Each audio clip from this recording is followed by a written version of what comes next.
Whoa, buddy. Put that thing back in its holster. We haven't gone anywhere. I don't understand. Check out the MichaelDukesShow.com for information on how to get access to the podcast. Welcome to the party, pal.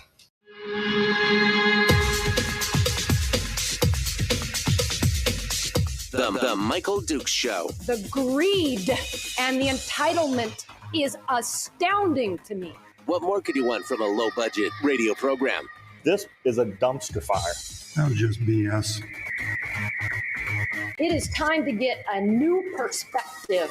We know just what you need, and we've got just the cure. Open wide and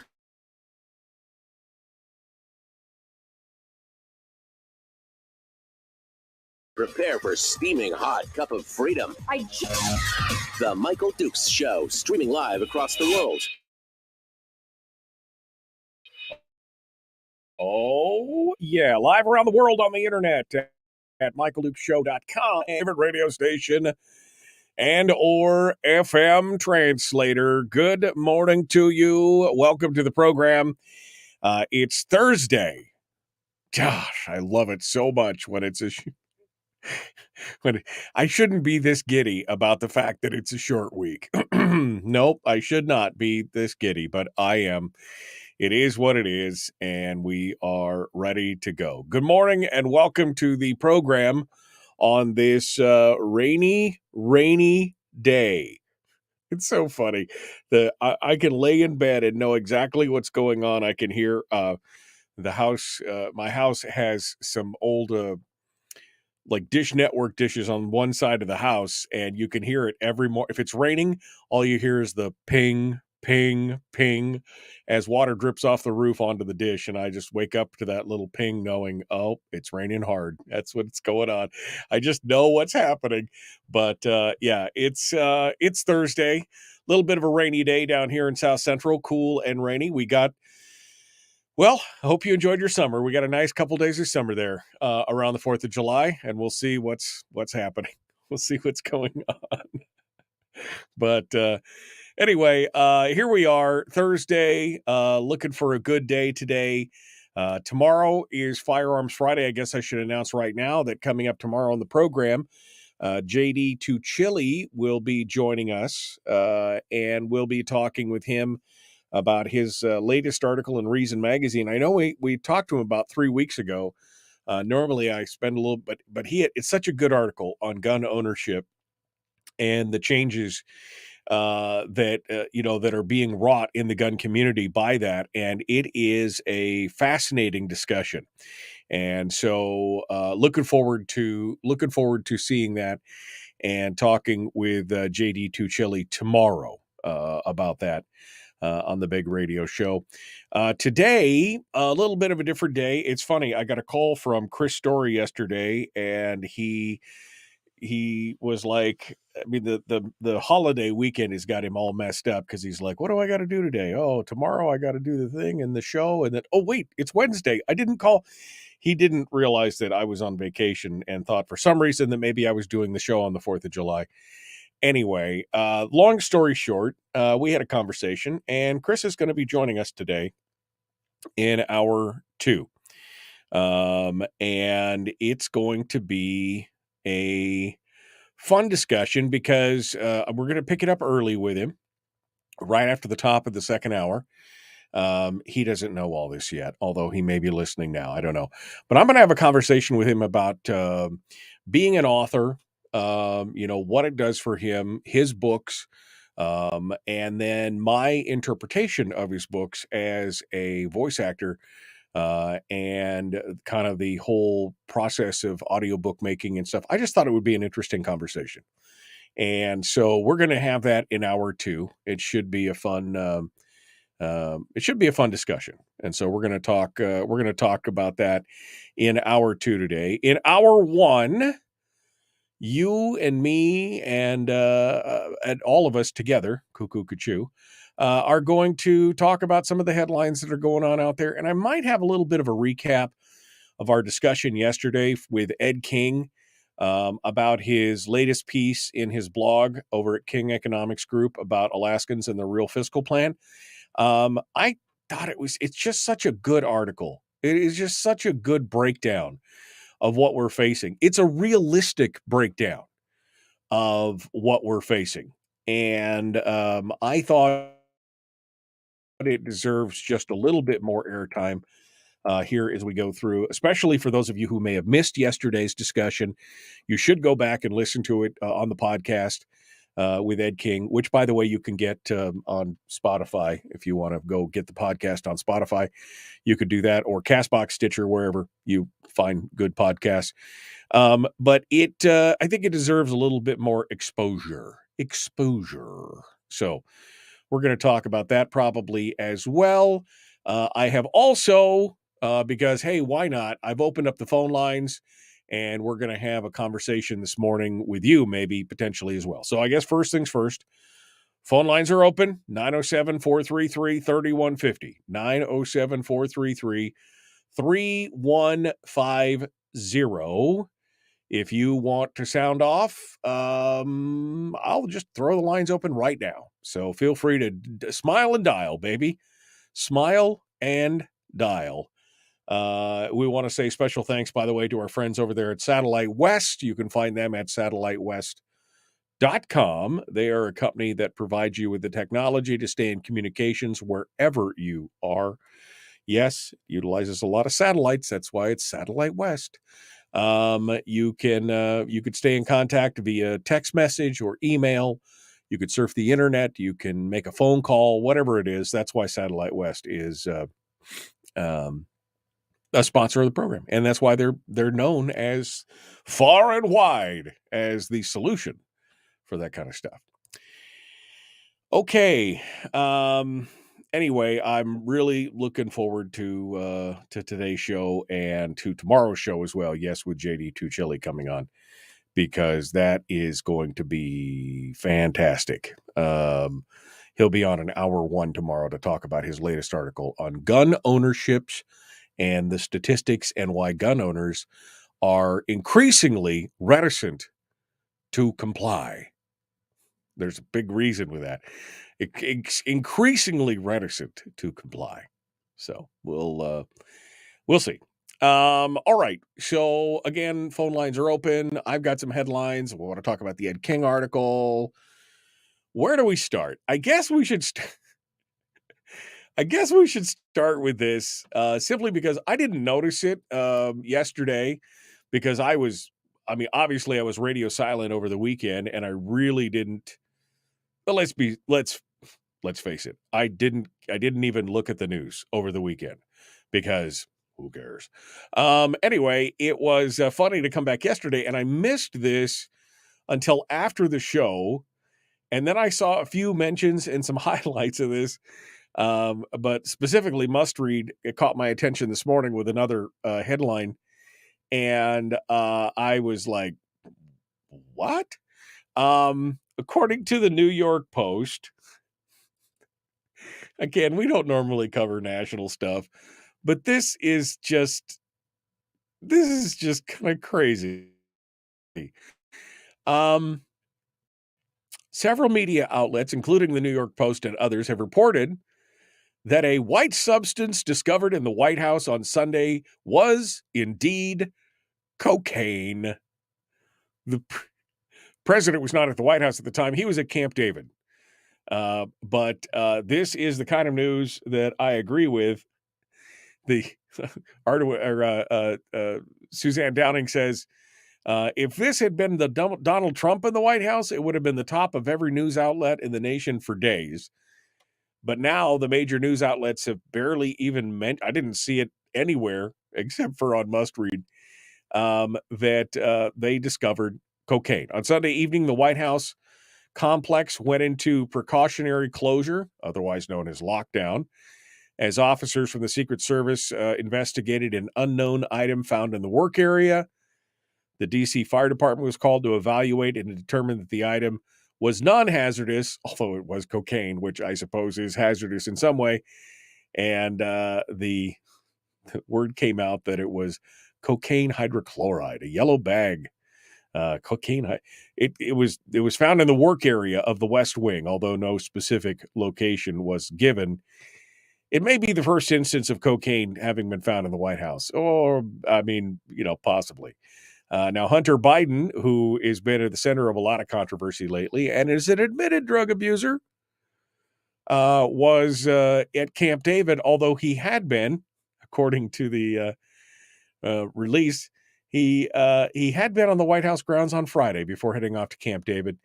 Did you lose something, Hunter? Did you lose something back to the? What's going on? What's going on? Anyway, you cannot make this stuff up. You cannot. This in the highest halls of power. Just a little bit of cocaine. Don't worry, it just enhances your personality, right? That's all it is. It enhances your personality. But of course, you do remember what Richard Pryor said about that, right? Cocaine enhances your personality, but what if you're an a-hole? That's a problem. That's a real problem there. I mean, and if you're the Muppet in charge and your personality is that of a hair-sniffing, goofball, stumble bum, what does that mean? Anyway, I just had to read the headline and throw that out there because it's so ironic. What else is going on around? Well, that 4th of July fire at Whittier has had some trickle-down effects. The boat harbor is struggling because that is the only fuel dock for the entire harbor.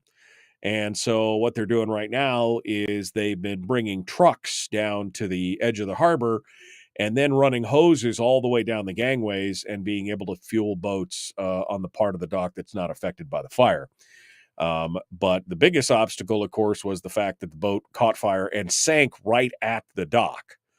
So they worked hard yesterday and they finally floated that boat back up to the surface and got it up and out of the way. It was a hazard in navigation. It was leaking some oil and fuel. They got that all squared away.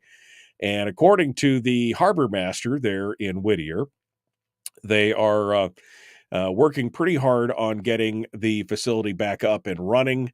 They're saying that hopefully they will be able to have the fuel back in operation by late tomorrow. Now, looking at the damage, it was they scorched the whole one side of the building. But possibly we'll see what happens. They're going to be saying that hopefully they have it back in operation by tomorrow, which would be record time.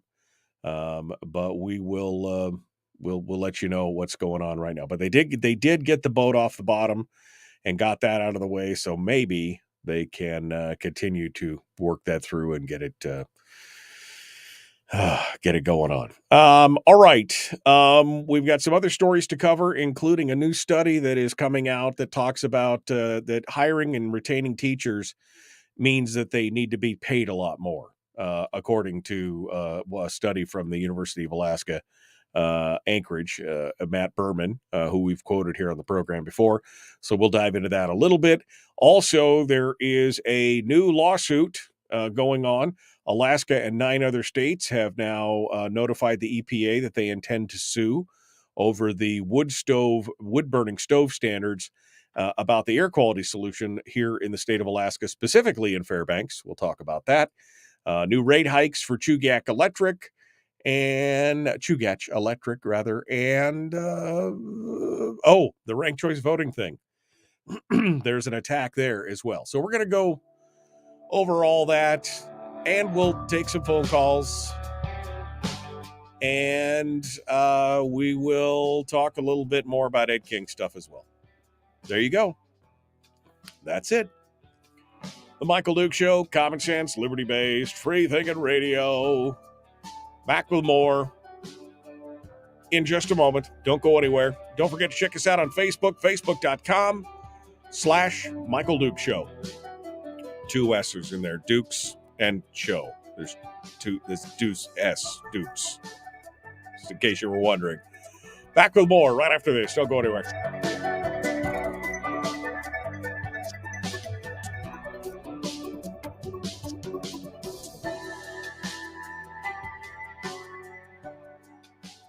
We're broadcasting live through a series of tubes. Allowing all of these entities to provide streaming stuff going on the internet. Well, it's kind of hard to explain. Sorry. Streaming live every weekday morning on Facebook Live and MichaelDukesShow.com. Okay. Hi. How are you? How are you doing? I'm sending a text message here. To Mr. Story. Mr. Story. All right, let's go back over here and we'll hit your thing here. We'll go back through here.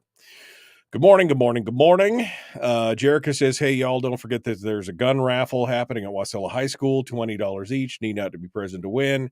Send her a message if you'd like to get one. It's supporting the Wasilla. It's supporting somebody. Somebody good. I trust Jerica for whatever it was. I'm sure it's something good. 72 and sunny in Iowa today. I hate you so much, Dave, in a loving Christian way. I hate you so much right now. That supports the Matsu Seahawks football team. That's what the raffle's for. Okay. Brian says he went out to get to his office to get his headphones and got soaked. Apparently his office is outside. You have an outdoor office, or your office is anyway. It's one of those things. Jeannie says, giddy? Yes. Giddy for the 3-day work week. 80 degrees in Fairbanks, says Chris. Oof. Please send the rain to Ketchikan, says Sue. I have a question for him about that photo. Brian, what photo? Or who are we talking about? JD2 Chili? Is that what we're talking about? Chris needs to admit that he's lonely. Donna says, when is the audiobook going to be available? Well, there's already a couple audiobooks out. So if you haven't listened to those, you should listen to those first. And then I'm finalizing the other one right now. We'll talk about that here in the next hour. Okay. Trademark. Nope. Just some dry weather news. What news? I'll make my own news. Cocaine in the White House. Yeah. Hunter was there for holiday. Like, I'm sure that was the first time this week. Let's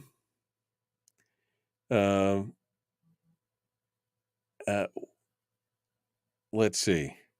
Here's how you know this whole story is hogwash, says Jeannie. She doesn't apparently believe the cocaine story, although there is like an actual radio report. Anyway, the Secret Service would have dropped that substance into a few Nick kits, and one of them would have turned blue. Why it took them until Tuesday to report it is pure political hogwash.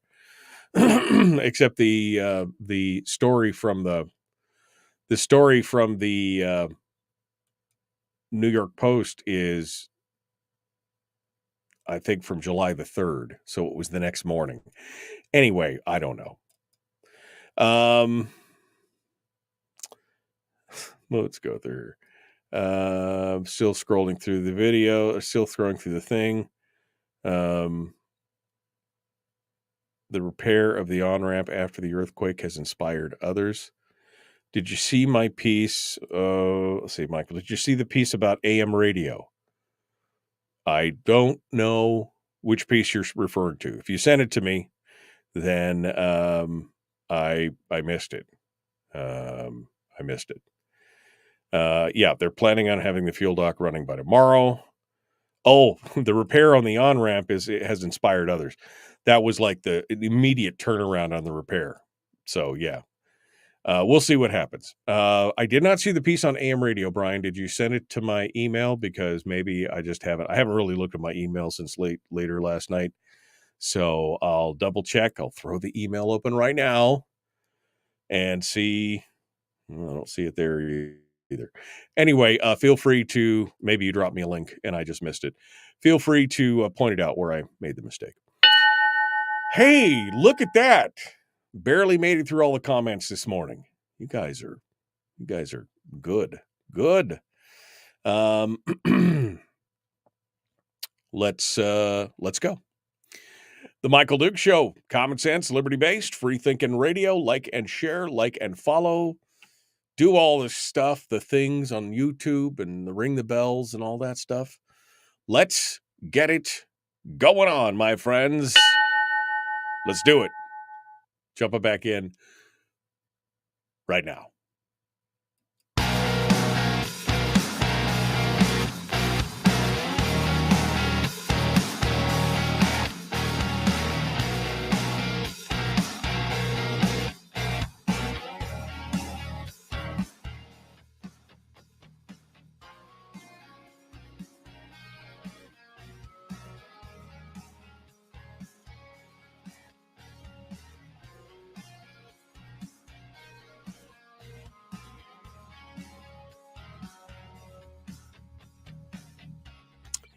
Okay, fine. Good morning. Welcome back. Continuing our discussions. Brian, shoot that to me in a DM, will you? Because I can't click on the link here. All right. We're ready to continue here this morning. I'm just talking to the chat room. I know, that's so rude of me when you guys on the radio can't see the chat room. You have no idea what I'm commenting on, but that's okay. It's just more impetus for you to join the conversation. Again, you can go to Facebook or YouTube or wherever. I'd say the majority of conversations coming in on YouTube. Although I can see them all, you can't see them all. That's how it works around here. All right. Other stories going on here. What else do we have in the in the headlines? Oh yeah, I saw this. This is Attorney General Craig Taylor has emphasized the importance of AM radio stations for emergency situations as some car manufacturers consider removing AM radios in electric cars. He joined along with 14 other state attorney generals to put out this letter. Here's the thing. I don't think that the AM radios in the cars are going away for a variety of reasons. Now, they said that they need to take away the radios in electric cars, the AM radio bands in electric cars, because of interference from the electronics in the cars, cause of bad blah blah blah blah blah blah blah. The bottom line is that the AM radios are not used very much. And so they wanted to save a couple $100 per car. You figure if you sell 15 million cars and you save a couple $100 per car, that's, there's some real money there, potentially some real money. The problem is a couple fold. Now, first and foremost, here in Alaska, we have a real affinity for AM radio because AM radio has the farthest physical reach of any transmitted medium, right? I mean, you can, I remember stories about, for example, KFAR in Fairbanks. Literally, there was people who were listening all the time, pretty consistently, in Hong Kong to KFAR radio. This is back in the 50s and 60s, that some of these guys had friends that were listening to them in other countries because of the bounce and the 50,000 watts of power and everything else. AM radio is very good at transmitting over long distances, and we here in Alaska obviously have vast areas to cover with a proportionally smaller number of radio stations and translators and everything else. And of course, for some behind the scenes stuff, what most of you don't understand is that most of the radio these days, especially to some of the more distant locations or to some of the translators, is being serviced by the internet. And what that means is that the signal, the sound of my golden dulcet tones, is being transmitted either, in this case, from here to the radio station via the internet, or transmitted from the radio station to the translator, which is then broadcasting out over the airwaves via the internet. And so what you need some direct, you need more AM radios to reach out into different areas.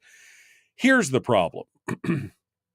the entire emergency alert system in this state and in this nation, they have invested billions of dollars over the course of years, billions of dollars over the last 40 years in this robust infrastructure to keep, there's a single source. Every town has one designated station that is a radio station, which is the EAS Center, the Emergency Alert System Center. So when you hear that squelching tone on your radio and it says, this is the test of the emergency broadcast system, this is only a test, there is one station that is designated in each community as being the main station for that.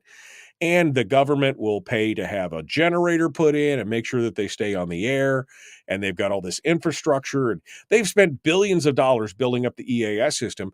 The whole EAS system is the backbone of it is AM radio. It's not FM. It's not digital. It's not, HD, whatever.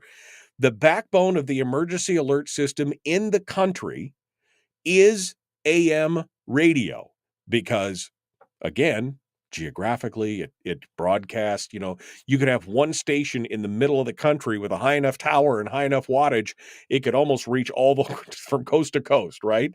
You could hear almost a whole thing coast to coast. And of course, they want people to be able to be served those emergency alerts in the event that the internet goes down or there's interruptions or whatever. So I know there's been a lot of movement about removing AM radios from cars. First of all, I don't buy this whole, it's, electrical interference causes the signal to be, come on. Are you telling me that these cars are more electrically noisy than some of those old pickup trucks with the unshielded distributors and everything else? You could literally hear in the radio as you were accelerating and decelerating these old pickup trucks. Come on. The radios have always been noisy. You're telling me you haven't gotten it shielded? This was about money. This was about if they saved $100 a car by not putting the AM radio feature in the car and they sold 15 million cars, you're talking about real money, right? So really that's all it's all about. So I just don't think that the AM radio component of the vehicle is going anywhere soon. But anyway, the Attorney General has now joined 15 other states to emphasize that importance, especially here in Alaska. We need that here as well because all those critical life-saving messages and the information and everything else. But anyway, thank you, Brian, for sending me that link. It's interesting stuff. But this has been an ongoing debate inside of circles of radio for about 4 or 5 months because that was there was immediate panic happening, hand flapping going on amongst radio stations when this first thing came out and they were like, I think we'll just take the AM radios out of cars. Again, most stations are not broadcasting on, most station clusters have one AM station. I know down in the peninsula, there's one AM out of 4 or 5 FMs. There's one AM station. Up in Fairbanks, there's 2 AM stations for 8 stations that are in the cluster there. So, I know that there is it's pretty low priority, but it's still important. Let's put it that way. And for example, most of them have an FM translator. So you've got an AM station and an FM translator that is then broadcasting that AM station now on the FM dial. So it's a whole thing. Libs with complicit automakers are trying to cancel conservative talk radio, which owns AM radio. Maybe there's some truth to that. I don't know. I just don't know. Maybe it is a pushback against conservative talk radio because they know they've tried to do their own thing, right? They've tried to do Air America and some of these other things. And every one of those liberal talk shows have crashed and burned horrifically. They only found new life like the Young Turks. They only found new life on the internet. But on regular old terrestrial radio, they just couldn't make it financially viable. I don't know why. There's got to be an audience out there that is opposite of what we are, but I don't know. Just not too many shows out there that are, liberal talk radio that is really making it out there. All right. Enough yakking on that. Let's go over to the phones and see what you have to say before I move on to these other topics, and we'll get started. Good morning. Who's this? Where are you calling from? Well, Michael, this is Jason calling from Fairbanks, and yeah, I brought up and I have something to say about the radio situation. But just before that, Mm-hmm. last night I heard Howard Bloom. You know who he is, I presume, right? Kind of a leftist fellow. Yeah, the You heard name's of him, right? familiar. The name's familiar, but He- I can't associate it right now. You'll tell me though. Okay. Well, he gave what sounded like very convincing statistical evidence that states in which there's a large amount of gun ownership are much more dangerous. And I was thinking in a future Firearms Friday, it'd be great if he and John Lott could have a little debate on your show. I think John Lott would clean the floor with him, but it's just Howard. He's a very smart guy, but I just think he's dead wrong on this. Yeah. But I just wanted to pass that along to you because I heard him on Coast to Coast AM last night. The thing about the radio that I wanted to bring up, AM, remember AM stereo, not the HD AM, the digital, but the analog Sequam AM stereo. It is making a small comeback, and I was thinking it would be great, and this would help AM also, if not only in cars, by the way, that's nonsense about it being noisier. A properly chassis grounded AM radio works fine in an electric car, just like you said, like the old trucks. It's just that they weren't grounded properly. Once you tighten down those ground cable, everything's fine, as far as the reception. But if you all went to AM stereo, like a KFAR, not only does it sound great in stereo, but even on a mono AM receiver, I've heard it there's a station in Juneau that it may still be an AM stereo. Plus, I had a very low power, I think it was 20 milliwatt AM stereo transmitter. I've got around the house here somewhere, and I was using a Sony made in Sony Japan AM stereo, FM stereo radio. And not only does it sound great in AM stereo, but even if you listen to it on a mono receiver, the sound quality, it sounds like mono FM. Because some FM radios have provision to switch to mono AM, like if it's a weak signal, Right. where the stereo pops in and out. And if you switch it over to mono, like there are a couple of weak FMs up on the ridge here. I have a couple of receivers I can do that, and they sound perfectly clear. And I was thinking that would help. I think increase AM's popularity would be to add AM stereo. All it is just a different circuit card, exciter card as they call it. You hook up to the transmitter. Yeah, and because you can't use HD AM here in Alaska, I found out, because the digital noise spreads far and wide at night, and it does cause interference. Whereas the Sequam, since it's analog AM, doesn't cause that problem at all.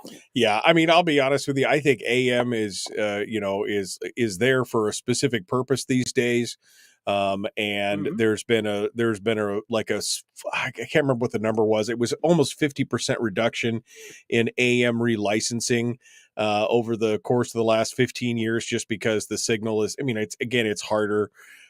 People want to hear it in stereo. It's easy. People forget there's an AM band and everything else, but it is an important thing. Right. I mean, especially for emergency situations and everything else. I mean, it's almost embarrassing. At one point, I couldn't find my radio. I remember during the 2018 earthquake, I couldn't find my little handheld radio that I usually have in my little box, and it was not there. I don't know where it went. Thank you, kids. But I ended up going out to my car and turning on AM radio to make sure that I got the signal or the boost, whatever I needed to get covered. So it is important to have. But I don't know as it's going to make a huge comeback by any means. Maybe there's a small portion of folks who are, who are kind of gearheads or vacuum tube heads that want to. I'm one of them. Check it out. I've always preferred AM over FM, because to me, FM, it doesn't sound bad, but to me it has a dry, over crisp sound to it, whereas AM has a warm, rich sound to it. And it's just, I think it's because of the different modulation techniques, because FM, it has, by necessity, has to have that frequency cut off top and bottom, whereas AM, it works just like sound through the air, where it's, Right. Just the amplitude that encapsulates the radio signal. Right. It's broader. But I can tell the difference between an AM and an FM, and much prefer the sound of AM over FM. Well, there you go. All right. Well, Jason, thank you for your heads up. I appreciate it, my friends. Appreciate you calling in this morning. Interesting conversation. I was not expecting to go into the AM radio discussion. So thank you guys for steering me on this. This is an interesting discussion, but we got to go. We got to break, and we're going to be back here in just a moment. We'll be back. And then Chris Story's joining us at the top of the hour. So we're going to talk a little bit about his book writing, my voice acting for his audiobooks, et cetera, et cetera. And we'll be back. The Michael Duke Show. Common sense, liberty-based, free-thinking radio.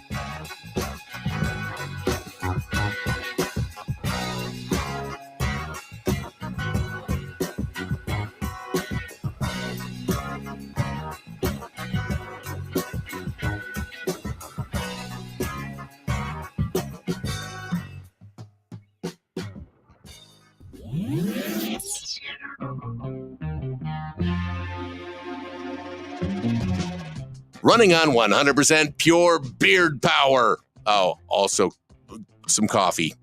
We dip our beard in coffee. Ha, nice beard. The Michael Duke Show.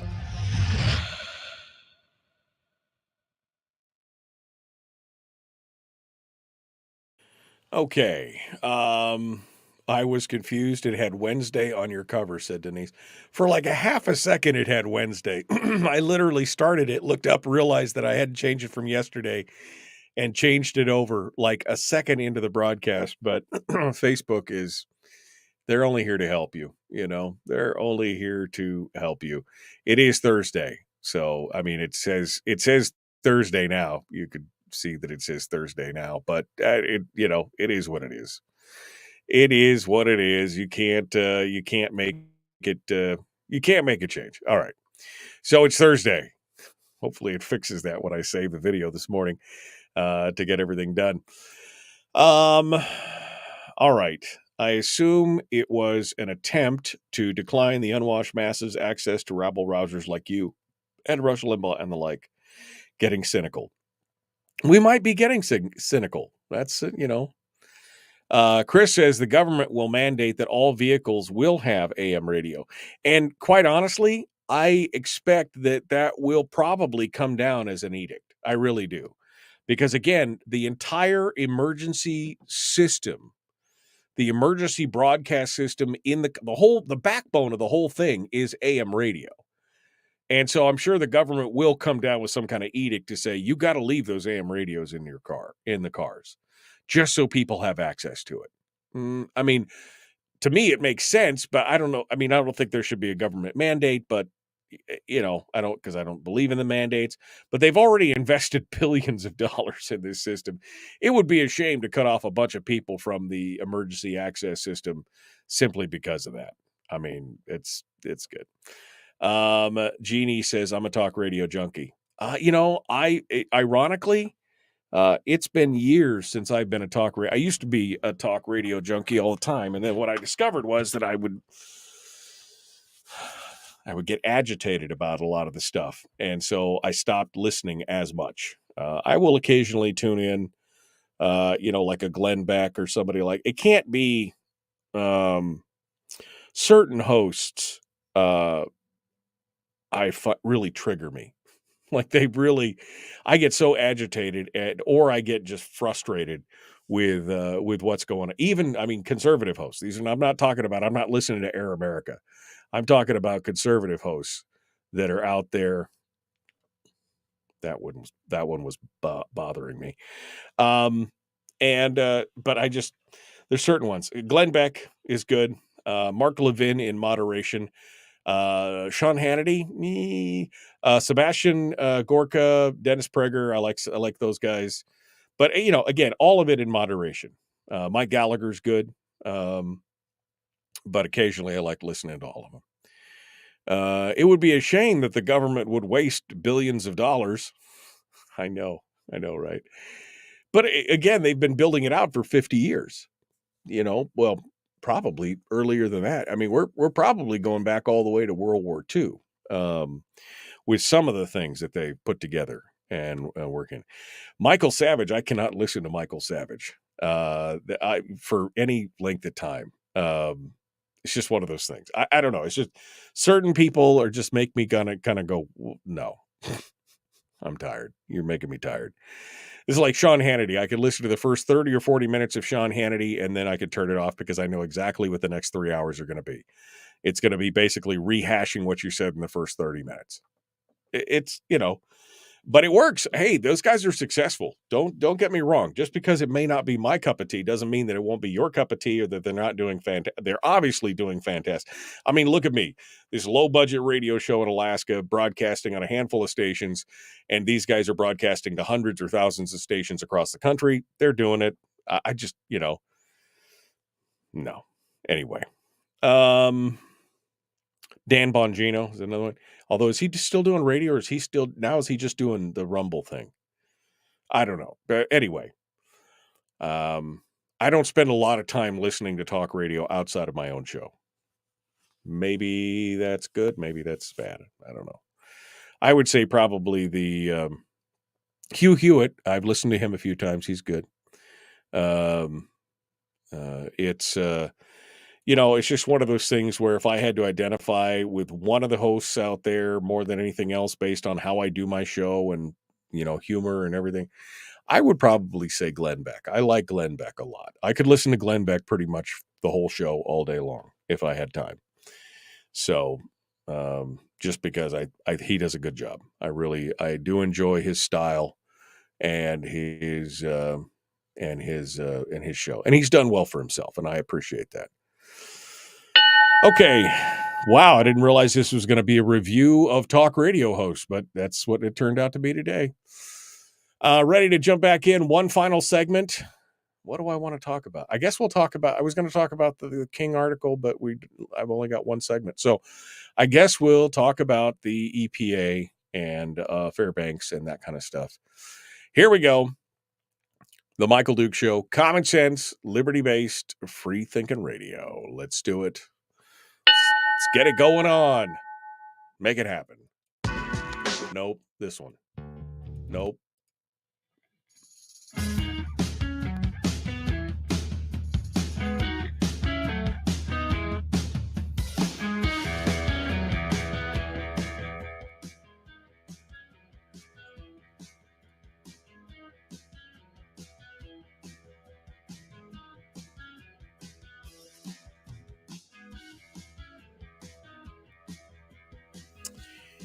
Okay, welcome back to the program. It's a beautiful Thursday under cloudy, rainy, drizzly skies in South Central. Although 80 degrees, apparently it's going to be another 80-degree day in Fairbanks today. Fairbanks does have gorgeous summers, usually. There's no doubt about that. Fairbanks usually has pretty gorgeous summers. But I will take the milder winters over the more gorgeous summers. I'll take a little bit of rain over 50 below. Folks in Fairbanks, I love you all. I love all the people there. But the weather, you guys can keep that to yourself up there. I don't need any of that. Speaking of 50 below, I know what it's like to try and heat a house at 50. It was not an easy task, right? I lived out past North Pole, just past North Pole, and I lived in it was like a depression. It was a holla. It was what do they call them? Holler down in I don't know, the lower 48 in the south. It's a holler, right? It's this little kind of depressed or valley area. We lived in a low-lying area right outside of North Pole, and it was consistently, if you went on the overpass there at North Pole and the sign at the overpass read 40 below, you knew that it was about 45 to 48 below at my house, because it was always 5 to 10 degrees colder, just because we lived in a lower lying area. So I know what it's like to be 50 below, 60 below. Man, that last winter before we moved down here, that last winter was so brutal. It was for 3 weeks solid. It was 57 below or colder. The warmest it got over 3 weeks was 57 below. For 3 weeks solid, it was brutal. My hat's off to all of you guys that are still up there fighting that stuff. Anyway, of course, we know that we do anything that we need to do to stay warm in those areas. And of course, I actually lived in what they jokingly called, or maybe not so jokingly called, the Triangle of Death in North Pole. There was an area where the air quality attainment was so poor because, again, it was a holler, right? It's a low-lying area. It's affected by inversion, and it had a higher air particulate density than any other place pretty much in the whole borough. There was like a 4-mile square area in this triangle shape, and it's almost all geographic and environmental, meaning, I mean, it's all has to do with the weather patterns, what the topography of the land looks like, and that inversion factor of holding the air quality down. Anyway, they were fighting everything that they could do to make it happen. But now the state is kind of at wit's end. They've been going over this whole air quality issue in Fairbanks. And those of you who are in the Mat-Su, this could be coming soon to your area, to our area here, because the Mat-Su has been on the edge of compliance for years as well. But the state of Alaska and 9 other states have now notified the EPA that they intend to sue if the EPA does not issue new standards for certification of wood burning stoves. The EPA's last standards were issued back in 2015, and new standards are due at least every 8 years, according to the intent to sue that was issued on last Thursday.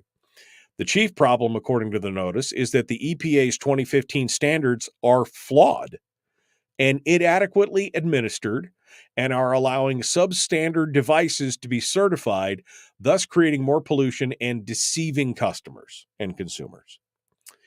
Along with Alaska, the states filing the notice include New York, Illinois, Maryland, Massachusetts, Minnesota, Jersey, Oregon, Vermont, and Washington, along with the Puget Sound Clean Air Agency.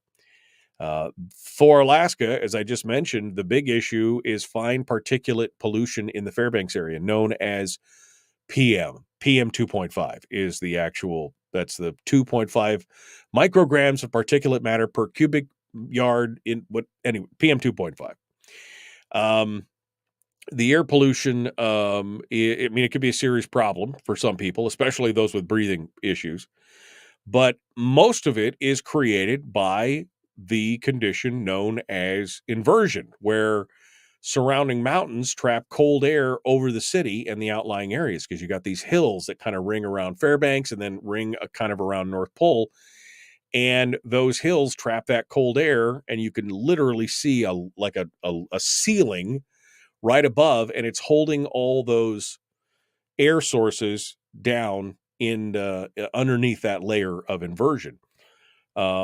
The particulate pollution gets trapped there, and it results in violation of the Clean Air Act standards. Now, as I said, we worked on this for years before I left Fairbanks. I've been gone from Fairbanks now this is going to be coming up on our 10th year. I moved down to South Central almost 10 years ago.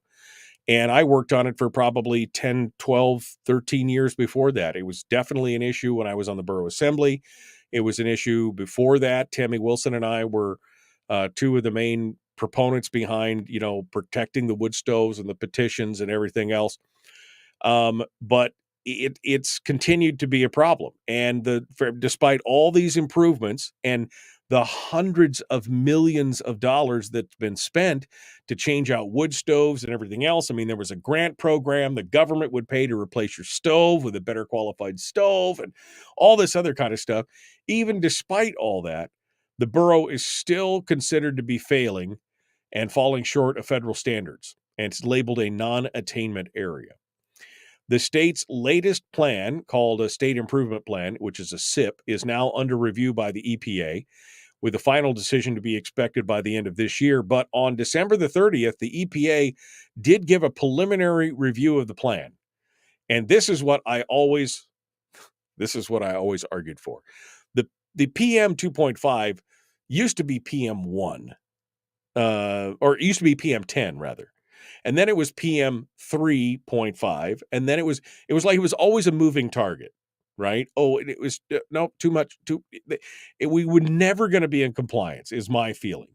And the thing is that wood stoves were just always the top of the heap. They were the first easy targets. But after they took out and changed out most of the wood stoves, they were going to be coming after oil fire boilers, natural gas. I mean, they were going to come after anything that emitted any kind of point emission source was going to be the next target. And this first glancing review, this first a preliminary review of the plan that the EPA put out in December mentions that. And I got to tell you, the pucker factor, if you lived in Fairbanks and saw this, you should be concerned. According to the EPA, the preliminary review they gave back in December, again, they're going to give the final review this year, but they said the provisions concerning wood-burning stoves, for example, were seen as meriting approval. We love this. Great. Thumbs up. But other provisions, largely concerning commercial sources, like power plants, etc., were deemed insufficient. The EPA said the state erred in failing to justify its decision to not require the best available technology to be used in coal and oil-burning power plants, and in failing to justify its decision against requiring ultra-low sulfur fuel for residential and commercial uses, among other deficiencies. Now, I haven't checked heating oil prices in, well, going on 10 years. But the last time I checked heating oil prices, ultra-low sulfur fuel, as compared to regular heating fuel, was significantly higher. If I remember correctly, it was 30 or 40% higher per gallon than it was for standard, regular old number 1 or number 2 heating fuel. Ultra low sulfur fuel was more expensive, but that's what the EPA is looking for. They're looking for, and that's where they're going next.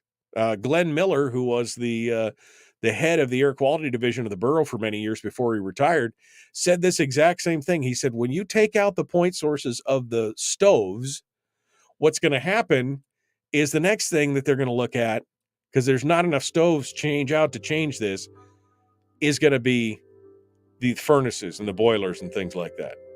Anyway, this lawsuit's going on. It's interesting. You can pick up the article at the Alaska Beacon if you want to get all the rest of the details. But we got to go. The Michael Duke Show. Common sense, liberty-based, free-thinking radio. Back with more right after this.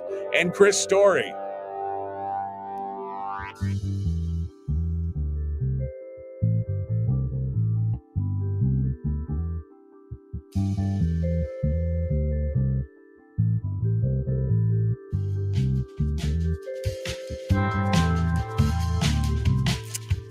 Okay. I didn't get to the full ramifications of that. I got too deep in the weeds on it. It's a fascinating topic, though. It is a fascinating topic. When it's a question of heat or eat, I guarantee you people will burn if they have to burn puppies to stay warm and keep their family warm, that's what they'll do. I mean, not literally. Facebook, don't take me literally. But they will basically do whatever they need to do to stay warm. You know? And yeah, Brian says part of the problem in the Butte, which is one of the big non-attainment areas around here, is what people are burning, the quality of woods. Lots of junk woods get burned. I mean, they had a whole campaign in Fairbanks. The borough had a whole advertising campaign on making sure that your wood is dry and everything. I mean, they have done everything they could possibly do to try and, bring bring this to light and to do whatever and they did a good job. According to this article, by 2010, there have been, since 2010, there's been thousands of stoves replaced, repaired, or converted to non-wood units. About 1,600 new wood-burning stoves have been installed between 2010 and 2022, and they showed significant improvements. By 2022, the average emissions per wood-burning stove was a quarter of what it was in 2010. The average emissions. So they reduced it by 75%. So it's been great, but still not enough. And again, it's that moving target. Started out at PM10, then PM 3.5, then PM 3, then PM 2.5. And I guarantee you in another few years, it'll be PM 1.5 or PM 2. It's just, it's a constantly moving target. But anyway, it's a fascinating topic. And I mean, I'm glad I just don't have to deal with it personally anymore. But, again, if the question was heat or be fined, heat and die or wait and be fined, you know what's going to go on. It's stack them tight and high in selected population areas. The rest is parks and preserves.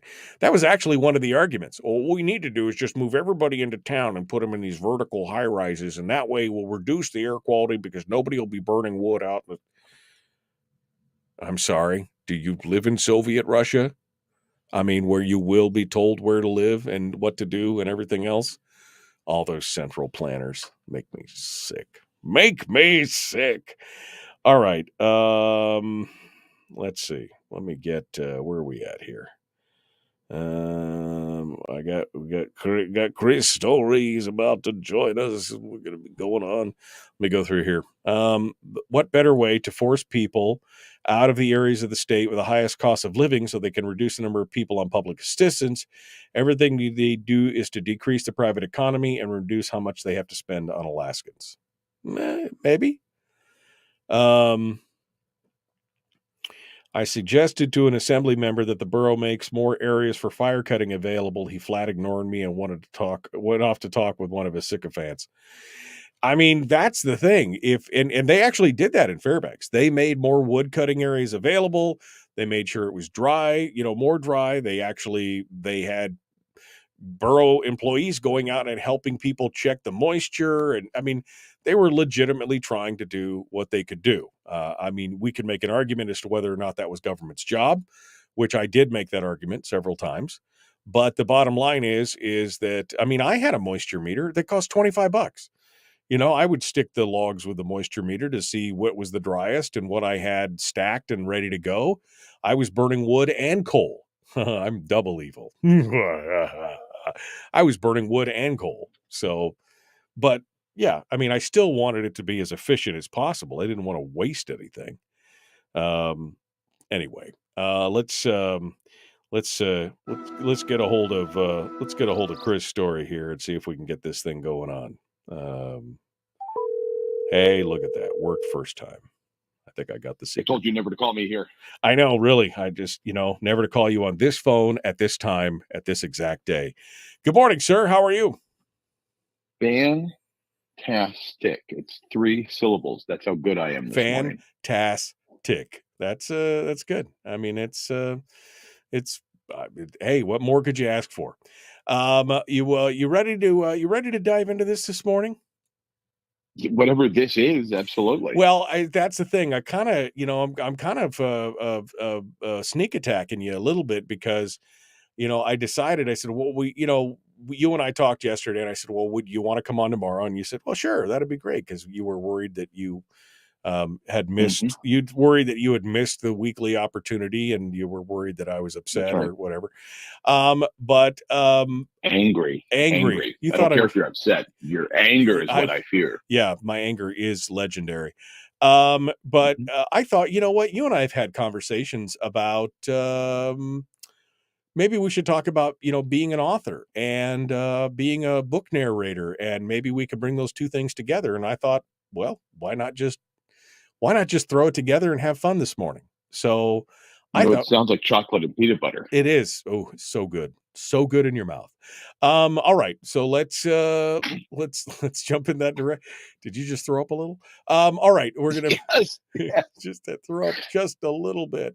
All right. So we're going to be jumping into this with Chris Story here in just a moment. The man from Homer. We're going to talk about his love of writing and what inspires him and the genesis of it, the whole thing. And then I'll talk about my process with him, and we'll go on from here. All right. So hold the line, my friend. I'm going to put you on hold, and we're going to be right back to you. The Michael Duke Show.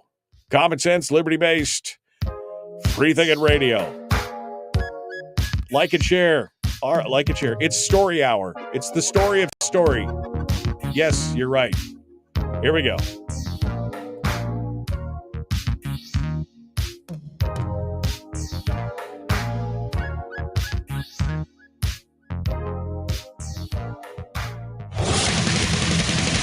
Whoa, buddy. Put that thing back in its holster. We haven't gone anywhere. I don't understand. Check out the MichaelDukesShow.com for information on how to get access to the podcast. Welcome to the party, pal.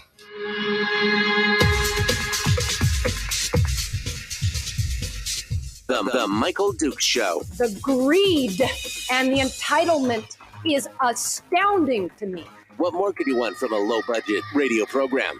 This is a dumpster fire. That was just BS. It is time to get a new perspective. We know just what you need, and we've got just the cure. Open wide and prepare for a steaming hot cup of freedom. I just don't fathom it. The Michael Dukes Show, streaming live across the world. Yep, live around the world on the interwebs at michaeldukeshow.com and live across the state of Alaska on this, your favorite radio station and or FM translator. Good morning and welcome to the program, Hour 2. It's Thursday, which means tomorrow's Firearms Friday. Coming up and joining us tomorrow will be editor and columnist from Reason Magazine, J.D. Tuccilli, talking about the metrics of gun ownership and how more gun owners are reticent to share with people how many guns or whether they own it, and they're really not interested in participating in some of the madness. We're going to talk about that tomorrow. But today, we just finished up kind of a roundup, different things, phone calls, but I wanted to do something a little different. Normally on Tuesdays, Chris Story comes in to share a little bit of his wisdom, his positivity. He's a life coaching expert, right? I mean, he's the positivity guru.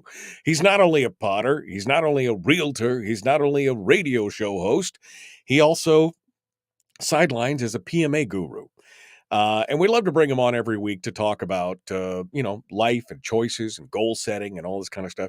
And I've said it many times, but those segments are mostly for me. I hope you get something out of it, but I personally have been doing them because they benefit me more than anybody else probably listening. I need that weekly grounding back on my course, my true north path kind of thing. But today I thought we'd do something a little differently. First of all, because Chris felt bad for thinking that he had missed Tuesday, not realizing that I was on vacation. And knowing me, I went ahead and struck while the iron was hot. Since he felt bad, I got him to commit to come on the show today because of that. And I thought I would abuse that privilege just a little bit today by talking about Chris in general. And something that Chris and I have been kind of talking about for a while is maybe doing like a sit-down interview to talk about being a book author and some other things, and maybe the process of audio book narration. And because I've narrated 2 or 3 of Chris's books already, and working on this new one, the new Jacob Mann book, which is in its final stages. And so I thought it would be a good conversation to have. And so we're gonna pick Chris's brain. Maybe we'll do something positive PMA near the end of the hour or whatever. It just depends on how much time Chris can. It depends on how long he can stomach talking to me. So we're gonna get into that. Chris Story joins us. Good morning, my friend. How are you? We've got a big stomach, Michael. It's just fine. It's just fine. It's just you're like an anaconda. You'll swallow me whole. It'll be fine. It'll be perfect.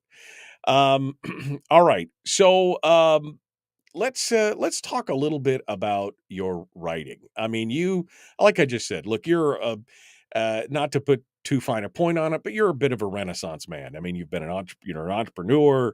You've done the pottery thing. You're a renowned realtor. Kind of a self-made man, investment, in real estate investor. You have a radio show, which you're now syndicating out across different stations, talking about all this. And on top of all that, you've also decided to put pen to paper and, in a world full of writers, you decided to become a writer. So let's talk a little bit about that. And, walk me back to the genesis of this whole thing. When did you decide that you wanted to go from just journaling or whatever you were doing to all of a sudden, maybe I should write this down and show it to other people? Let's talk about the beginning of the journey. And it's going to sound pretentious, but hello, it's Michael and Chris. I mean, that is Yeah. pretension Have at you its met us? I essence. mean, come on. Have you met us? Right. It's going to sound pretentious, but I will tell you this. In the fifth grade, we were tasked with, and I went to a Christian school from first grade through sixth grade, and there was just a lot of emphasis on family and academic excellence. It was really probably the best years of my life, academically speaking. And then once left to my own to sink or swim, I sank. But nevertheless, back in fifth grade, we were tasked with writing a quote unquote book, and I'm using air quotes here, a book about people of influence in our life or who has influenced us. And so I wrote a small book called The Women of My Life. And I wrote a little chapter about my grandmother, my maternal and paternal grandmothers. So both of them, my mother, my aunt, and my cousin, who is a number of years older than me, and I was very close to, or still am. And it was just what I saw, Michael, and this is where it's going to sound pretentious. I saw how it moved them. So copies were made and bound with comb bound, and I was able to hand out each woman that was featured in the book. I was able to hand them a copy, and I saw how it impacted them. My one grandmother cried. She was here. She read it and cried. My mom was moved. Everybody was moved by it, and it really struck me as something like really powerful. And then in the eighth grade, my brother got a set of skis. He was 2 years older than me, still is. Got skis, and I got a typewriter. And I think it was just something my mom and dad saw in me that I wanted to do and liked doing. It was writing. It was actually a word processor where you could see like about 5 or 6 words you typed and then hit enter, or you could correct, and then once you hit enter, it would then print it onto the page.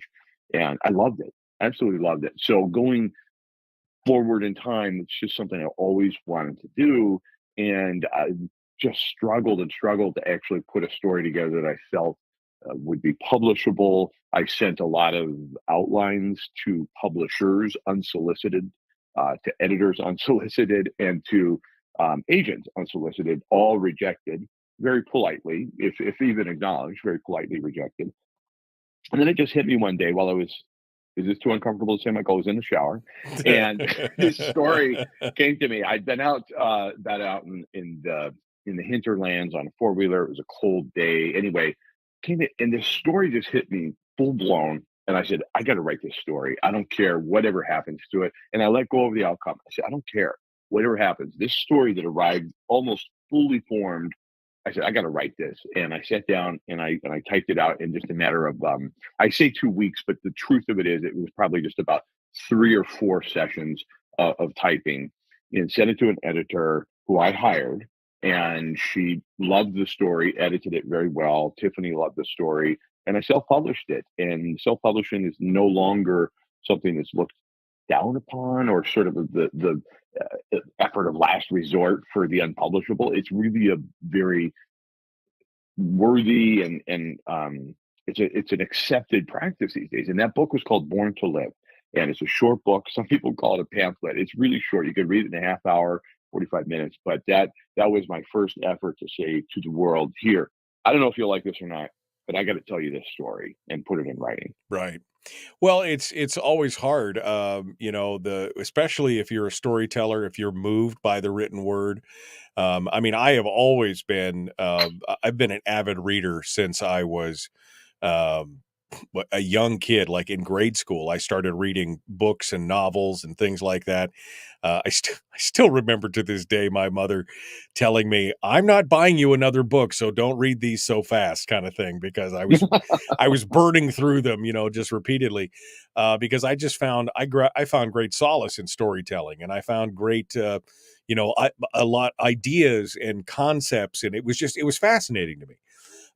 And I too, in fact, it was funny that you talk about writing that book. When I was in junior high school, there was an essay that at the near the end of the school year, the English class or whatever, and it was like, write an essay, well, not a book, but an essay about, who you would. I think it was the question was, who would you like to meet and spend a day with that has influenced your life the most? And it could be a regular person, it could be a fictional character, or whatever. And I wrote an essay several pages about the Louis L'Amour character, Tel Sackett, who I just found to be, in my mind at that point, was the epitome of manhood and of honor and all these things. And I wrote it all out, and I didn't realize till the next year when I went to get into high school that they placed me in this advanced AP English class. And I'm like, why did you place me here? Well, because you won this. We didn't even know it was a contest, but apparently out of all the students that I was like I had written this thing that had moved people. Same kind of thing. So I think that's the similarity there is ironic. Now, I haven't gone on to the written word. I've gone on to the spoken word more than anything else because I'm a talker. But this is, it affects people. It's a lasting legacy, right? I mean, you are leaving something behind that somebody may pick up. You and I talk about authors all the time, both on the air and off the air. One of my favorite authors is probably nobody's ever heard of. You have. His name is Orson Swett Marden, and he is a fantastic writer, was very prolific in the early 1900s, wrote on the ideas of success and many other things. And if I can find one of his books, I buy it. It doesn't care if I have it or not. I'll buy it again to have another copy of it, simply because they're so amazing. Here's a guy that's been dead for 100 years, and yet we're still gleaning great information from it. I mean, that could be said for Mark Twain or Louis L'Amour or, any fill in the blank for any Shakespeare, but those words endure, and those ideas endure, and they touch people for time and time again. Matthew, Mark, Luke. Yeah, I mean, Yeah. truthfully, it's. But I have a question for you, and that is to say, when you read a story, you and I were talking yesterday about an affect you're putting into the story you're reading for me, The Watchmen, and you were asking me a question, and I just instantly said, "Well, I want to defer to you and your expertise because you're creating something new," and that's what I think of when I think of a narrator like yourself. Is that you're actually creating something new? I put words on page, which they could just live there. You put them into the world in a whole different way. How do you go about determining a voice for a character? Does it just come instantly, or do you have to work at that? How do you go about deciding what a character will sound like? It's kind of funny because in some ways, my decisions and those kind of things are informed by either other media, maybe a movie I've watched or something, and I look at a character and I look at I look at the features of that character, who they are, what their motivations are. Are they good? Are they neutral? Are they evil? Are they, what? And sometimes I'll see a character and I'll go, oh, that's a good character, and and I try to picture that in my mind as I'm speaking or as I'm going through that. For voices, especially for example, the Jacob Mann series, the first one, The Making of Man, that character, I would say I took a little bit of the whole Billy Bob Thornton Sling Blade kind of the accent, and made it a little more gravelly. And the character is not necessarily intelligent. He's more cunning than intelligent, right? I mean, correct me if I'm wrong. You wrote the character, but in my mind, as I read through what the character was, he was not necessarily intelligent, but he was cunning, right? He had animal cunning. Yeah. And so I try to bring that into the way he speaks and things like that.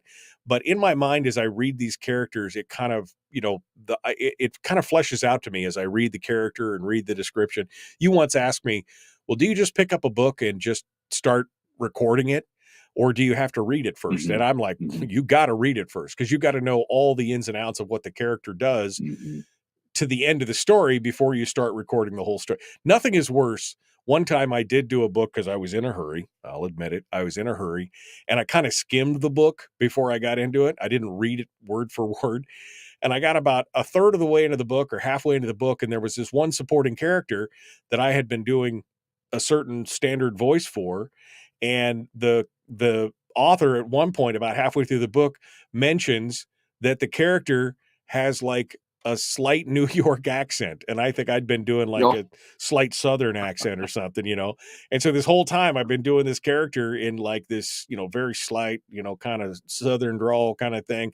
And it was like, no, he's supposed to be New York, right? He's supposed to be a little bit talking like this. And I was like, oh God almighty. And so I had to go back and redo every part that had him in it. I had to go back and redo. But so yeah, you have to read the book, and that's where I think it comes to me. When I see the story as a whole, I can see what each character does, and I can feel it kind of speaks to me. You know what I mean? It comes to me as I read it, probably as the characters come to you as you write them, right? But yes, I agree because and that's where it really sounds pretentious is when the characters speak to me. Is that right? It's like, but it kind of happens. It begins to unfold. Joan Didion said, "I don't know what I think about something until I write about it," and I totally identify with that. One of my favorite narrators, so it goes in order. Michael Dukes, number one. Then number two would be George Goodell, and he said somebody asked him in an interview, "Well, how do you get the voice of a woman so?" You do it so well and it doesn't sound like you're like mocking or trying to do some sort of a fakey voice. And he goes, I have a sensible black dress and red pumps that I put on. Of course he was joking, but how do you express a woman's voice without it coming out as just phony or Right. Well, odd? that's an interesting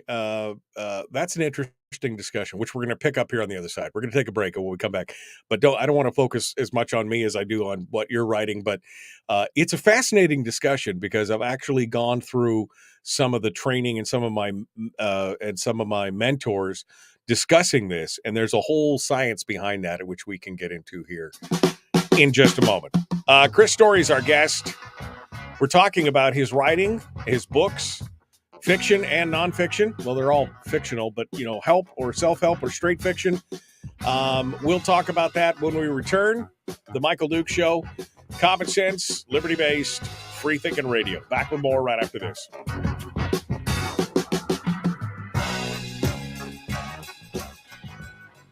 If you missed the show, you can listen to it on your time with Dukes On Demand.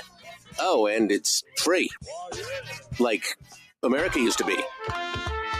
Streaming live every weekday morning on Facebook Live and MichaelDukesShow.com. Okay, we're in the break with Chris Story right now. If you guys have got questions, this would be a perfect time. If you guys in the chat room have got questions for Chris about his writing or about recommendations on what he reads to stay positive or just a little bit anything, because now you're talking about mosquitoes in the chat room. But I mean, if you want to talk about something that's actually going on that we're talking about, feel free to ask a story here or ask a question and we'll ask a story about it. Feel free to ask a story about a question if you know what I mean here. Yeah, I mean, it's fascinating to me, Chris, the differences, how creativity comes out in different people, right? I mean, I've written things and I can write fairly well. I don't write grammatically correct, but I write as if it's being spoken, which I think is, of course, my proclivity is, so it's always interesting, but I'm sure I would fail any kind of grammar test or anything like that. The editing process, that's gotta be humbling sometimes, the editing process when you go through that. Yeah, yeah, absolutely. Especially and the grammar, punctuation, things like that, not in the least. I don't care. I get it the best I can, and then I turn it over, and my editor handles all of that. It's the storyline that if something doesn't make sense, or there's something out of sequence, or it's like I don't care for this character. If he thought about making that's oh man, I seriously. But the grammar part of it, I don't care. Edit away. I'm an idiot. I'm, ignorant to. I don't care. I am not worried about knowing all of the rules. I do the best I can, and I do decent. But I really love dialogue. I really love writing dialogue, and that's where the story comes alive to me the most. But it's when the edit comes back with like, I don't buy this character, or why would this character do that? And so it's good and it's informative and I like it, but it's the most difficult part of it. But I don't have any pretension relative to my abilities to craft the perfect sentence. I like short, swift sentences and easy, quick read. That's my preference in life. So that's what I like to write. Well, and I will say that your dialogue is excellent. I've read a few books in my time. I've performed a few books in my time. I'm probably up to a dozen titles or something like that.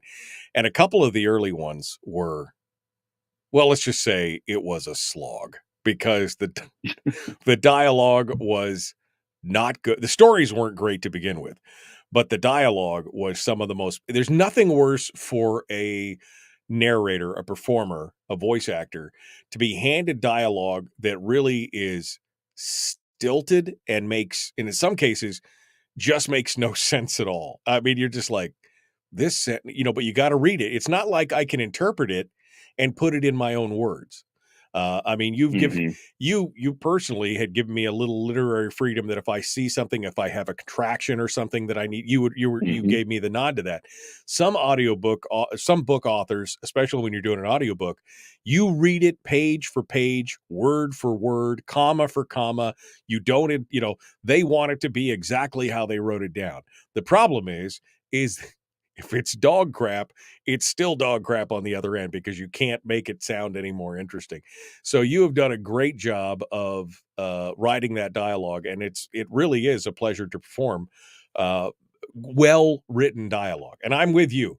To me, dialogue, I mean, there's a lot of stuff. Louis L'Amour was big on kind of the prose of setting the scene.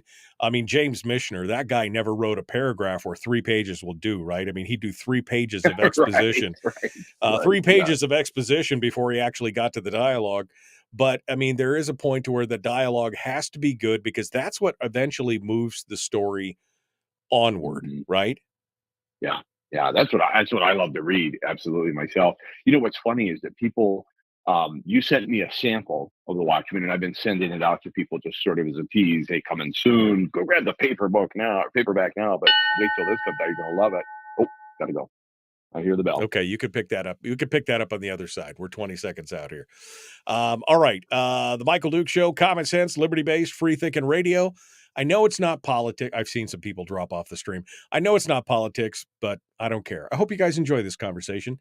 If nothing else, it's for me and Chris. So there you go. Talk amongst yourselves if you need to. Any questions for Chris, you can go ahead and ask them. We're going to keep him moving forward here. Let's jump back into it. The Michael Duke Show, common sense, liberty-based, free-thinking radio. The Michael Duke Show. Not your daddy. Wait, sorry. Not your daddy? Ooh, not your daddy's talk radio. Whew. I was scared for a second. Thought we were going down. Here's Michael Dukes and the show. Yep. Not your daddy, nor do I play one on TV. I'm not Chris Story's daddy either. That's innuendo and rumor, and I won't have it. Chris Story, the man from Homer, joins us this morning. Normally coming in to give us some positivity and a PMA boost and maybe a little goal setting or life coaching. But today, a little bit of a different story. I wanted to bring him on to talk about his book writing and talk about how he started his books and what his inspiration was. And also maybe the process, because I've read, like I said, 2 or 3 of Chris's books so far, narrated them for the audiobook component, and maybe talk about that. Right before we went to break, Chris asked me about female voices. And it's interesting because I've attended, I've had some training on this. I've went to talk to voice coaches and voice actors. I actually trained with Scott Brick, who is one of the most prolific audiobook readers in the world. He's got something like 3,000 titles under his belt or something like that. I had a 2-day, 3-day session with him and Pat Fraley down in Los Angeles here about 5 years ago. And it was fascinating. And we got onto the discussion of female voices, and female voices are not, you can't do it in a mocking fashion. Obviously they're lighter. They're usually higher in tonality and pitch, but they also have a different cadence. Women have a different cadence than men. And so when I'm reading good dialogue, and we were just talking about during the break how your dialogue is actually very well written. I've read some books that had horrible dialogue. They're very hard to perform, but you have great dialogue. So when I'm in there talking or portraying a female character, I'm trying to put myself in the mindset of obviously who they are, what their attitude is, but also they have a different cadence. A lot of times it's softer, more flowing. For some characters, I make it more staccato, but each one has a little bit of a different way that they speak. And so I try and put that into each performance as you go through. And that's interesting. Yeah. Just to think about the cadence difference. I hadn't thought about that. So it's not just tone, but there's a lot of thinking that has to go into that. As I was telling you in the break, or started to, that people, when I start sending out the sample you'd sent me of The Watchmen, um, people are saying, well, why didn't you read it? I said, well, no, you don't understand. Because I can do a radio program does not mean, just because I can speak doesn't mean I should read this. This is acting. And it's such an art form to act out all of the parts. And so you're almost like your own kabuki theater. Right. It's pretty amazing that you do that. But what's interesting is, because I'm on the radio, people started asking me to do things like, emceeing events, which I love doing. It was wonderful. In fact, my daughter Zoe just joined me to MC the Homer 4th of July parade on Tuesday, and it was wonderful to have her there. But then people started asking me to do auctions, and I'm like, no, I'm not an auctioneer. And then a couple of years into that, I'm like, you know what? I'll give it a try. And I've done, a couple hundred auctions since then and love it. But when it comes to speaking out or to narrating a book, not going to happen. It is acting in its theater, and you do an amazing job at it. Well, I appreciate that. I mean, I think it's interesting. I've had several book. Harlan Coben is a very prolific fictional author, and he has written some amazing books.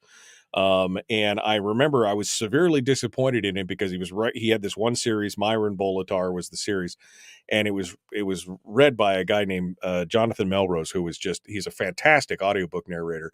And then one time Harlan Coben decided, I'm going to read my own book, and for the next book in the series. And God love Harlan Coben, great author, horrific narrator. I mean, just I couldn't get through 3 chapters of the book and I quit listening to it because it was so bad. Usually, like you said, you could put the written word out there, but it takes a certain skill set or mindset to be able to read it and act it out and everything else. But let's talk about, so Born to Live was your first book.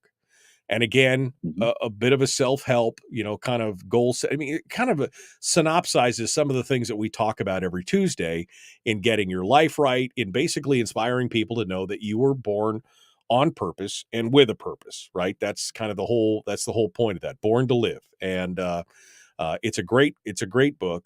And then you continued on, but you changed gears after that, and you went in a completely different direction. Talk to me about Jacob Mann.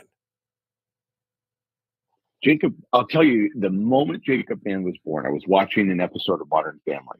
Phil Dunphy it wasn't watching Modern Family as much as it was watching what happened later. So if anybody who doesn't know, Phil Dunphy on the show Modern Family is an idiot. He's a lovable idiot, but he's an idiot, and he's a realtor.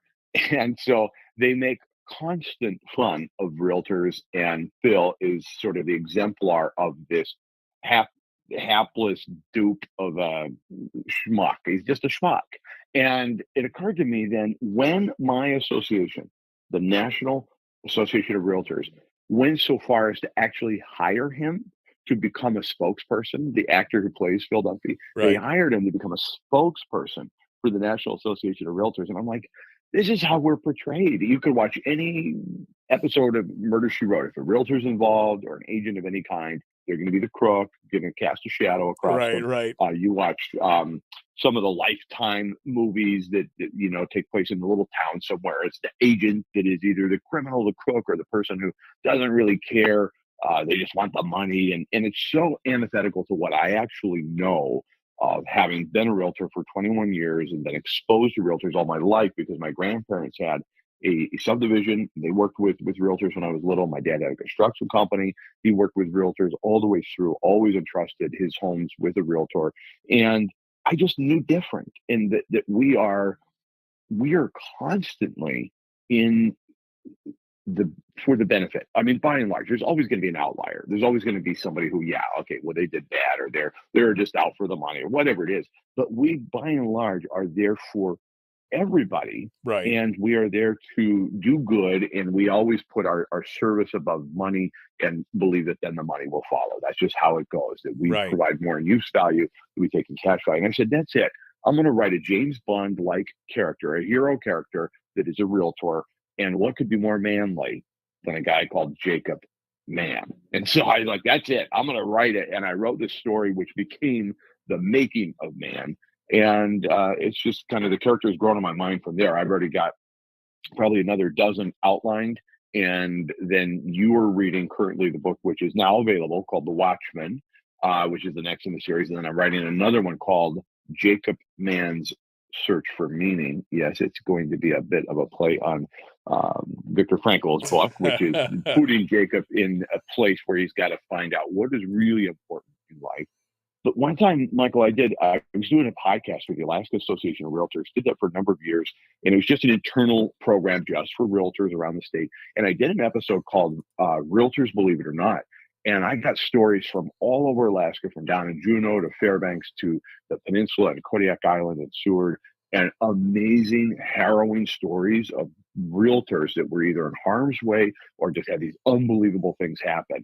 And so, again, it just kind of all melded into one. And I said, I'm going to make a character that is worthy of what I think of as a realtor, which are people that are ethical or people that go above and beyond.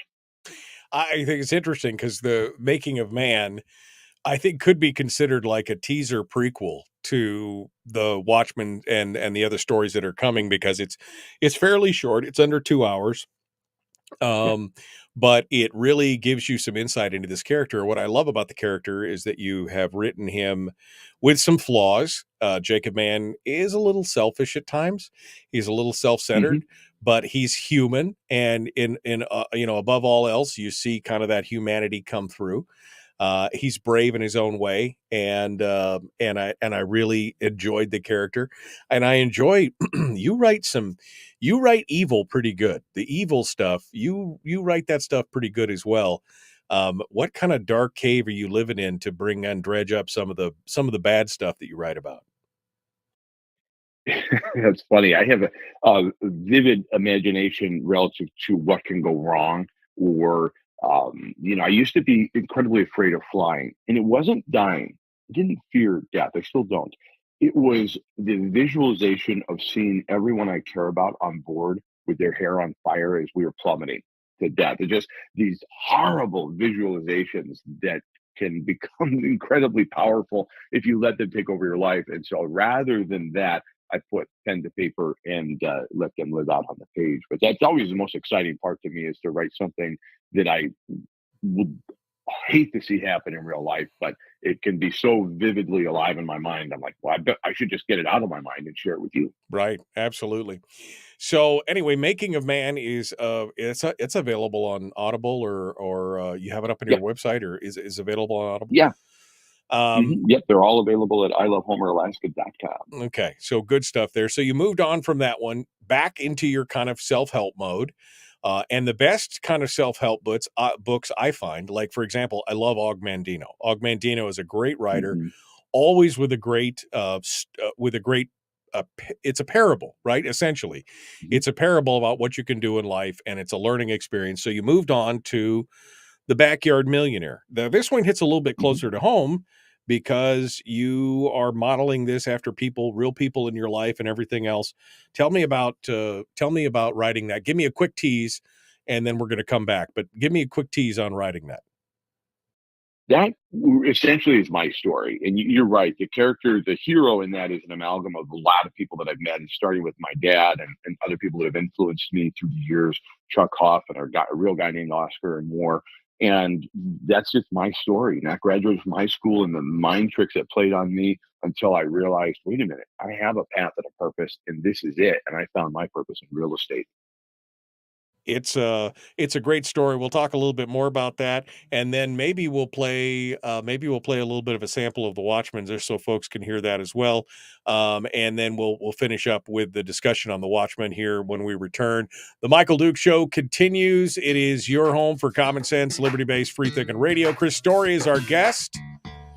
Just a discussion. Alaskan author, again, Renaissance man, author, realtor, potter, PMA guru, auctioneer. Guy's done a little bit of everything. We're going to be back with more here in just a moment. Don't go anywhere.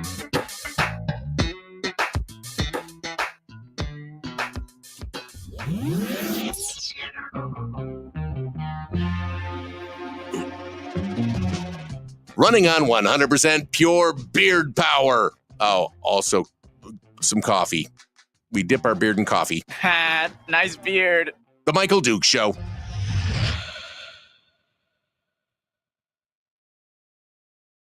Chris Story, our guest, in the chat room. Back to you guys in the chat room here. No questions, although Donna Ardwin says that she recommends the Story Dukes audiobooks. I'm glad. Thank you. I'm hoping, all I can think of is I hope that people listen to a book or read a book, either read Chris Story's book or listen to Chris Story's book, and they come away entertained and inspired. Hopefully both a little bit of both, with that. So I'm excited. Thank you, Donna, for the recommendation. Brian says the resume that I just threw out for Chris was classic Alaska resume. I mean, basically kind of like you said, Renaissance man in all things. I love the writing is a labor of love, right, Chris? I mean, this takes you some time to pound. You wrote out the Born to Live in just 3 short sessions, but like The Watchmen, I imagine that took a little bit longer to sit down and write out, Yeah. right?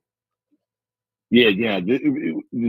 Several months. Yeah, but again, labor of love is absolutely right. There's no, because you kind of are living in that story to a point where I can't wait to go back. It's like the one I'm writing right now is my favorite because it's the most alive in my mind right now. And the other one I set aside, and it's out there in the world. But the one I'm writing currently, like, I can't wait, and I schedule time. I'm like, I can't wait to go there and figure out what happens next, and just see the world through the page. So I really do enjoy it. And it's, to me, it's something I value, and as a result of valuing that, then I make it a priority. And there seems to be something that's not getting easier per se, but I'm enjoying it more with every effort. Yeah. Well, and it's interesting because, for example, you say you have outlines. How do you walk me through the process? We got about 3.5 minutes here. Walk me through the process of making a book. Do you literally outline the beginning, middle, and end, the 3 acts, or how do you, when you have got an idea in your mind, I mean, that doesn't come like full formed, like Born to Live, but when you have you're writing a Watchmen novel or whatever, do you have a basic outline? Do you have some ideas and then fill in the blank? What do you do?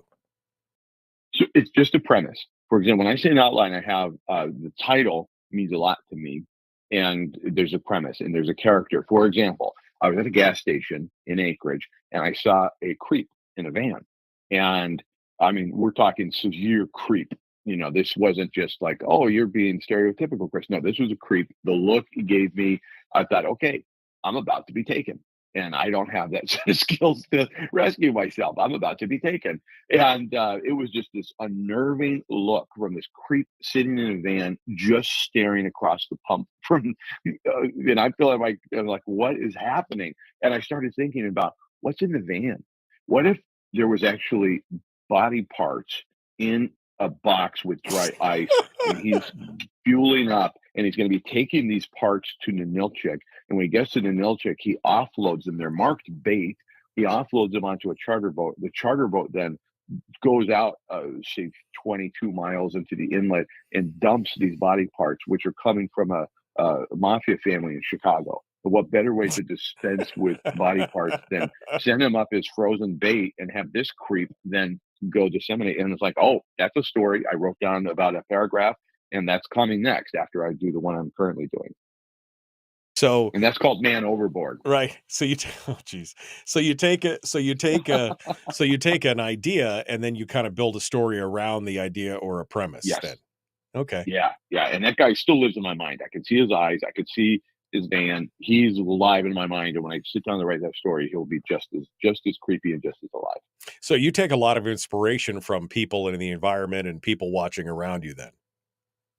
100%. I was in a home, and Michael, what we're dealing with today, and this is not the story of the Watchmen per se, but it inspired me. We're dealing with people today with in-home and cameras on the outside of their house and with audio capability. And it's something that we're not used to yet as realtors, as agents, we're just people. You're not used to the lack of privacy. Like, that is gone. Privacy is gone in America, period. Now, even more so in the UK and Europe, where they have CCTV like in every room, in every street, in every street corner. But it is gone in America to a point where we're not quite used to it. And I just started thinking about being watched and that unnerving feeling. And like, wait a minute, I've got vents all over what's going on? Right. It's like this kind of feeling of like, what if you were just being watched in your own home and you didn't know it, or in life in general? And that prompted the Watchmen. And what if somebody nefarious had control over some of these things? And, it's just an unnerving feeling. And that stayed with me till I got it written down. And so, yeah, it's just individuals that you might see or meet, or just even like, what's that guy doing? Right. Exactly. All right. Well, let's jump back into it. We'll talk a little bit about the Backyard Millionaire, then we'll get into the Watchmen, and maybe we'll have time to play this sample as well. Chris Story, cool. The man from Homer. We're going to be back. The Michael Duke Show. Like and share, like and follow. Subscribe, ring the bell. Man overboard. Ha ha ha. No, exactly. I think it's a great title. I think all those titles are great titles that he's come up with so far. All right, here we go. Back with more of the Michael Duke Show.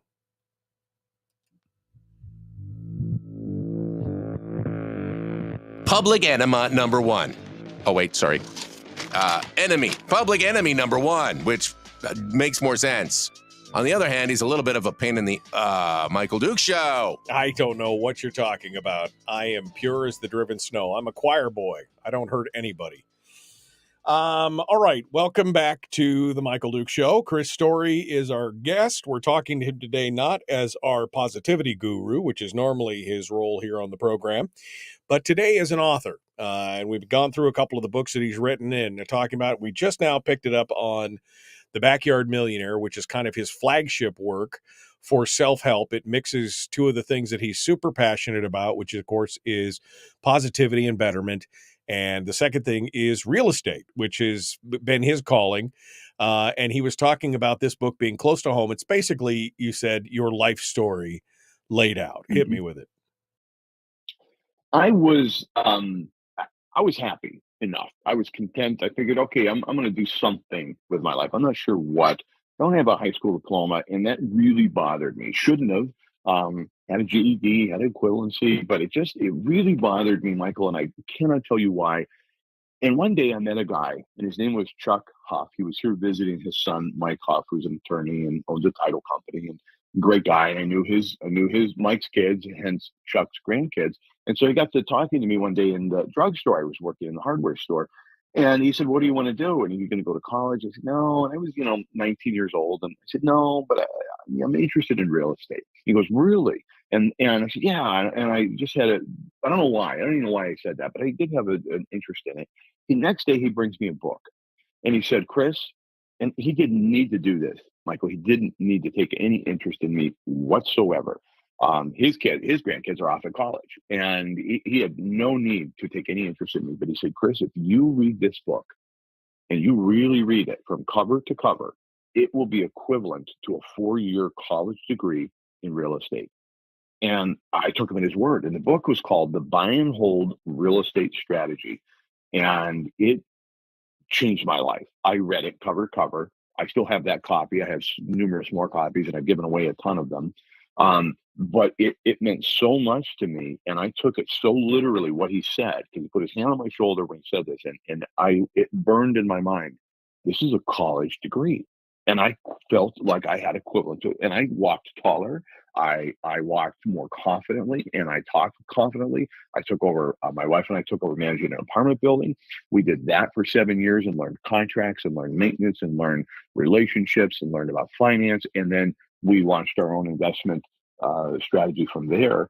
And that made all the difference. And I thought, why not share this? Because if one person can benefit from it, half as much as I did, benefiting from that one book, then I owe it to that one person. And thankfully, it's actually benefited thousands of people. And I set a new goal to help 2,000 people in the next 2 years become backyard millionaires. And that's just going to keep going on and on into for the rest of my life. I just absolutely love it. And that story, I just listened to it, by the way, Michael. You read it so well. I just was painting a set of buildings Tiffany and I own. We couldn't find anybody painting, so we're going to do it ourselves. And I listened to The Backyard Millionaire while I'm painting these buildings. And because you read it, back to me, it was like a whole new story to me, and I loved it all over again. Ah, that's great. I mean, it is a great story. It's inspirational. It definitely made me rethink my lifelong strategy and investment and retirement strategy and everything else, and it's inspired me to do some different things. And so, it definitely is a great book for that. The Backyard Millionaire. Again, you can find all these books we're talking about at ilovehomeralaska.com.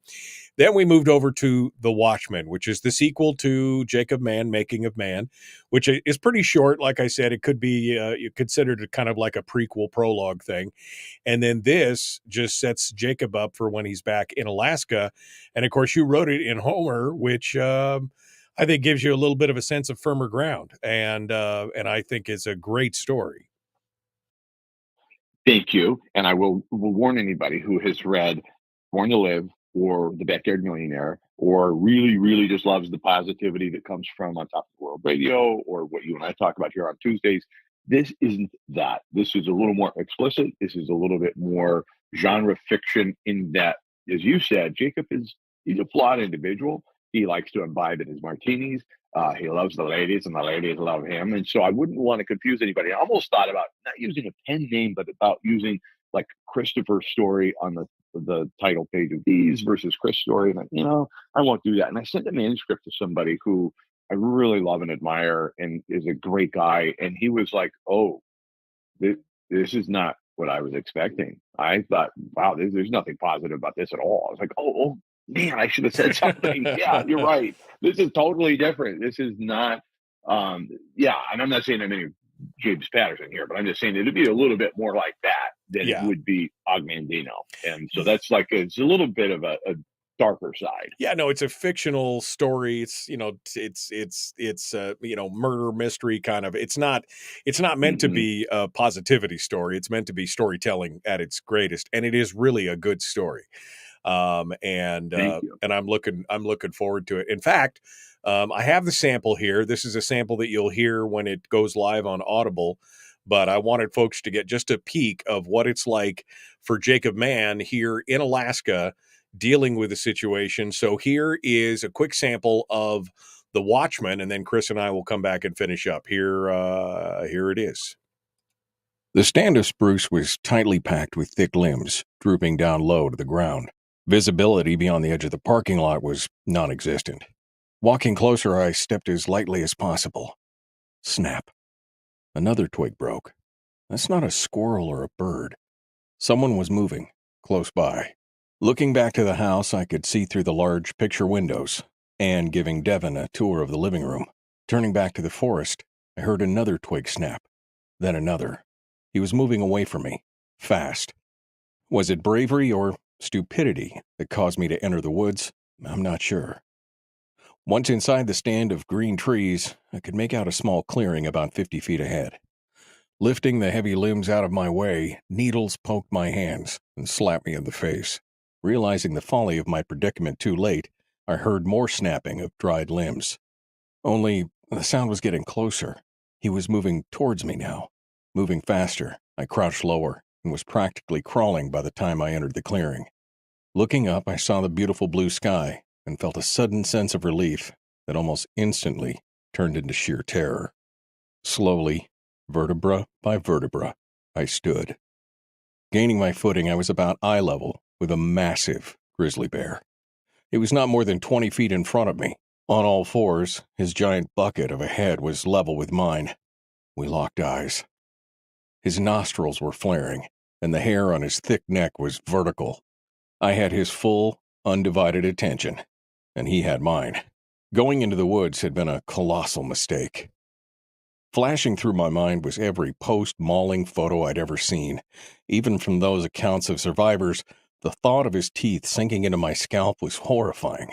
Hearing the sound of your own bones crunching as the vice-like jaws clamped down on your limbs was unimaginable. The several inch-long razor-sharp claws disemboweling you before your very eyes. I'd managed so far in my Alaskan experience to avoid bears, until today. In search of the invisible man who called himself the Watchman, I'm now face to face with a natural-born killer. Instantly, I recalled the fact that brown bears can run at nearly 40 miles per hour. Off the starting block, they can outrun the fastest man on the planet without breaking a sweat.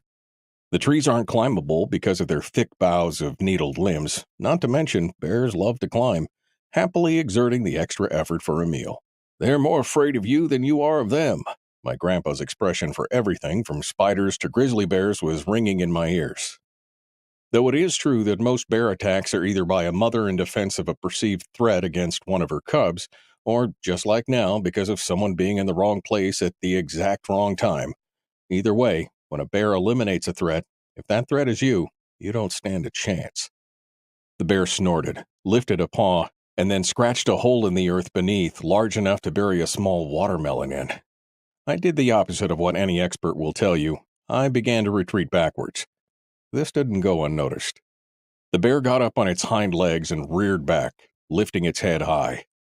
Opening its huge mouth, the growl that emanated was deep and shrill at the same time. Hard to believe that neither my bladder nor bowels failed me. Everything I owned was clenched in that precise moment, thank God.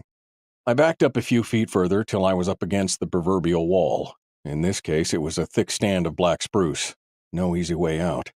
The bear fell forward, landing hard on all fours while simultaneously launching itself at me. Fast, I spun towards the tree and ducked down low to try and crawl under the tangle of limbs. The sounds of a 1,000-pound assassin thundering behind me were getting louder. My stomach leapt into my throat. In a millisecond, I'd be dead or wish I was. Without any time to think or seriously contemplate my life or how it would end, the thunder was silenced by a deafening clap of lightning. So that's a little bit of a sample from The Watchmen that Chris Story has written and is in post-production right now, getting ready to be finished up. And that should be hopefully ready here in the next couple weeks to be available from audible.com for them to check it out. Chris, final thoughts here as we get ready to wrap up for today on people who are looking to be inspired to be creative or who just love to listen to creative people or read creative people. What do you think? I say go for it. Do it. Do whatever it is, whatever is in your mind. You're like, man, I would love to write a book. I'd love to narrate a book. I'd love to create X, Y, or Z. You owe it to yourself to do it. And I think if you release the idea of an expectation of an outcome or an audience or whatever, you do it simply to do it and to enjoy it. Whatever that outcome is, you're going to be better off. And so will the world potentially. As you just said, 100 years from now, we could be reading what you wrote, listening to what you said or sang, or looking at something you did. And if nothing else, you'll inspire people in your circle that if you can do it, I can do it, and vice versa. Absolutely. Absolutely. His latest book is called The Watchmen. That was what you just heard a little excerpt from. And we'll be talking about that more as it comes out for audio release. It's available right now in paperback at ilovehomeralaska.com. Chris Story, great discussion, my friend. I love it. Thanks for coming on board. No, my pleasure, Michael. Thanks for sharing the time. Good to hear from you. Hold the line for just a second. Folks, we're out of time. The Michael Duke Show. We'll see you tomorrow.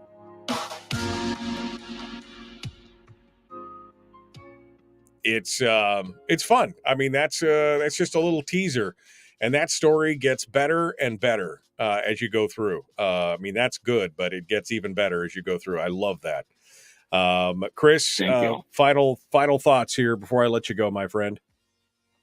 Oh, wonderful. I really enjoyed the discussion, Michael, and appreciated everything. I think values, if we're just talking about inspiring somebody to do something creative or be themselves or try something that they've been a little bit afraid or unsure of or uncertain about their ability to do it, just align what you value in life with your activities, with your priorities of life, and you'll find that you'll enjoy the process no matter the outcome. But I say just go for it. I interviewed an author one time and said, isn't it true? This is before I'd written my first book. Isn't it true that everybody's got a book in them?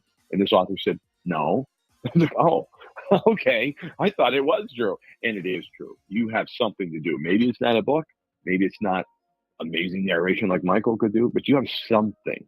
And maybe you're holding back. I say go for it. Yeah, absolutely. All right. Well, Chris Story, the man from Homer. Thank you, my friend. It was good to hear from you. I appreciate it. This was a fun discussion today. I love veering away from politics sometimes and doing just this kind of slice of life stuff. And if I can highlight my friends while I do it, then what more could you ask for, right? That's good stuff. Thank you, Chris. I love HomerAlaska.com. We'll see you next Tuesday. Back to the positivity grind, huh? Sounds good, buddy. Talk to you then. All right. Thanks so much. I appreciate it.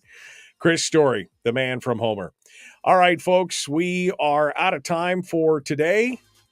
We're going to jump back in tomorrow. JD Tuchili will be our guest from Reason Magazine. We'll be talking about gun ownership and the statistics and the breakdown and why many new gun owners are hesitant to trust the government for many reasons. We'll talk about that here tomorrow. Have a great day, my friends.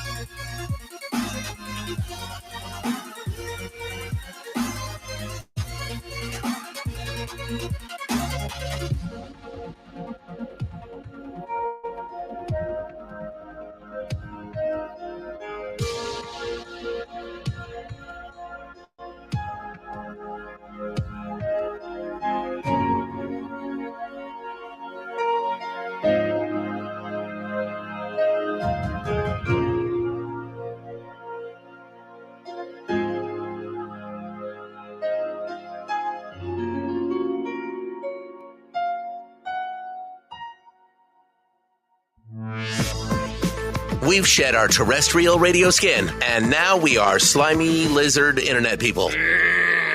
It's the Michael Duke Show.